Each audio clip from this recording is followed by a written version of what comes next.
नमस्कार दोस्तों, स्वागत है आप सभी का इन खबर यूपी पर।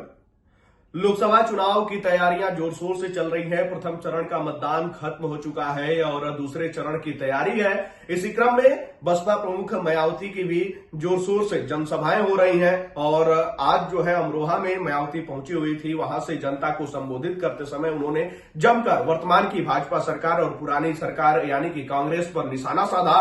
उन्होंने कहा कि वर्तमान की भाजपा सरकार भी कांग्रेस के उसी नक्शे कदम पर चल रही है, उसी तरीके से काम कर रही है जिस तरीके से कांग्रेस कर रही थी। और इन दोनों पार्टियों की सोच जातिवादी और पूंजीवादी है, जिसकी वजह से गरीब, दलित, अल्पसंख्यकों का विकास जो होना चाहिए जिस रफ्तार से वो नहीं हो पा रहा है। जरा अभी सुनिए कि मायावती ने क्या कुछ कहा।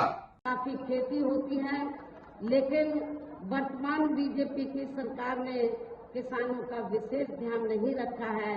लेकिन यहाँ की इस क्षेत्र की जो फसल है, जो कारोबारी लोग हैं, जब हमारी पार्टी पावर में थी तो हमने इस मामले में पूरा ध्यान रखा है।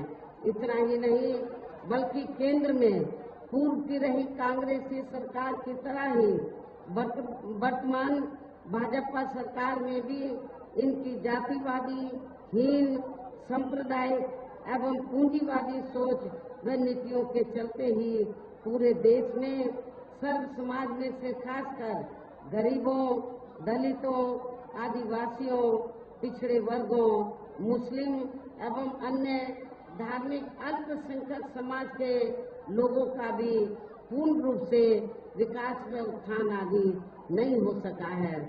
और तो सुना आपने कि मायावती ने क्या कुछ कहा है और किस तरीके से वो वर्तमान की सरकार पर भड़क पड़ी है और निशाना साध रही हैं। वहीं उन्होंने जो है अपने प्रत्याशी मुजाहिद हुसैन के लिए वोट की अपील की। और आपको बताते चले कि अमरोहा सीट जो है काफी रोचक वहां पे चुनाव होने वाला है, क्योंकि वहां पहले से ही बसपा के ही सांसद दानिश अली थे। हालांकि बाद में बसपा से वो निष्कासित हो गए और कांग्रेस का दामन थाम लिए।